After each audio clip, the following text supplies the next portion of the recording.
நீங்கள் பார்த்துக் கொண்டிருப்பது தமிழ்நாடு முக்கிய செய்திகள்.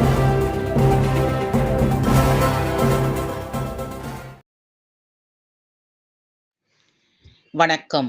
பகுஜன் சமாஜ் கட்சியின் மாநில தலைவர் ஆம்ஸ்ட்ராங் படுகொலை வழக்கை சிபிஐயிடம் ஒப்படைக்காத தமிழக அரசை கண்டித்து மாபெரும் கண்டன ஆர்ப்பாட்டம் நடைபெற்றது.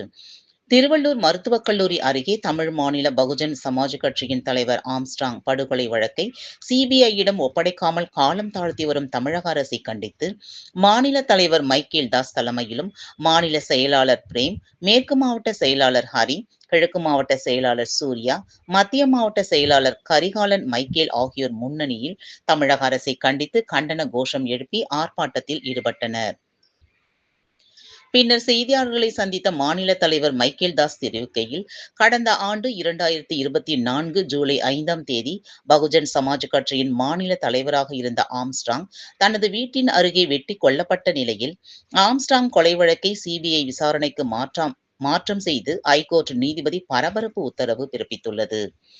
மேலும் இந்த வழக்கு தொடர்பான அனைத்து ஆவணங்களையும் காவல்துறை சிபிஐயிடம் உடனே ஒப்படைக்க வேண்டும் எனவும் 6 மாதத்திற்குள் வழக்கை விசாரித்து குற்றப்பத்திரிகையை சிபிஐ தாக்கல் செய்ய வேண்டும் என உத்தரவிட்டுள்ளது.